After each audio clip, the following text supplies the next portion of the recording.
Alright, this video is to demonstrate the use of the staff A-frame fault finder by Rycom Instruments. What we have here is a transmitter, an 8869 transmitter. Any of the Rycom transmitters will work with the staff A-frame. First thing I want to do is determine which wire is faulted.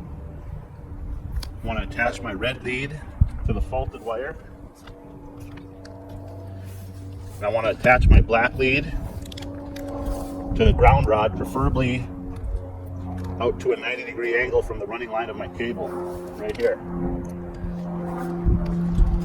Then, on my transmitter, I want to choose DFF, which stands for Directional Fault Find. So when I turn on this transmitter, I have it programmed as one of my U5 frequencies right now, DFF. I can cycle through. Here I have 8 kilohertz line frequency, 33K, 65, 82, and back to DFF. This is the one that works with the A-frame. So I can get there by having it programmed as one of my U5 frequencies, or I can choose it alone while I'm turning it on, pressing the info key until I go to DFF menu, release, turn it on.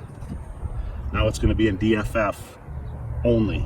Engage the transmitter by pressing the power up button. Okay, now I'm hooked up. I have DFF, 170, 168, 170 ohms, which is good. That's a nice low resistance. It means that my transmitter is seeing ground at the fault. So once I have this established and set up, now I go to my staff A-frame. What I want to do is start out by putting the back peg near my ground rod, about 2 or 3 feet away, and the front peg facing down the line. Put it in the ground, and then I want to turn it on. Right away, my arrow is pointing forward, showing me towards the fault. I have a reference of 19, 20, bouncing between 19 and 20, pointing towards the fault. So now as I probe down the line, that number is going to drop.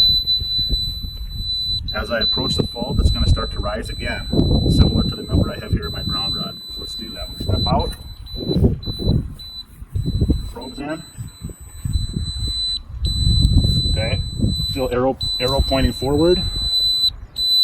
My number dropped down, it's bouncing around about 7 there. Okay, my arrow is still solid arrow forward towards the fault. Do it again, a few feet, probe in. My arrow's dropped, or excuse me, my number is dropped, but my arrow's still pointing forward. It's bouncing around between 0 and 2, which is fine. Now as I approach my fault, it's going to start to rise again. That number will rise.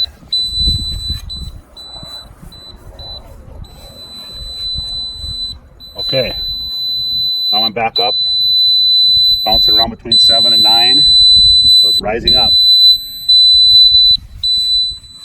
Get real close to my fault here, and in this case my fault is represented by this ground rod. I've grounded out my cable, and this mimics a real fault here.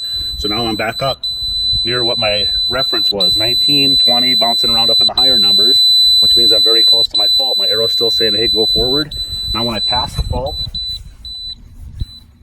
I get a different tone, the broken tone, and my arrow reversed. Now it's pointing backwards, saying I just passed the fault. My reference number is high, so I'm very near the fault. I come back.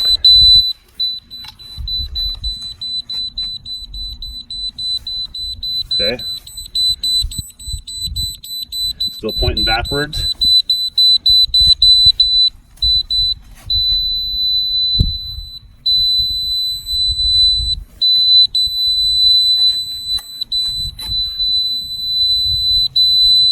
Forward, and when I'm right over the top of it,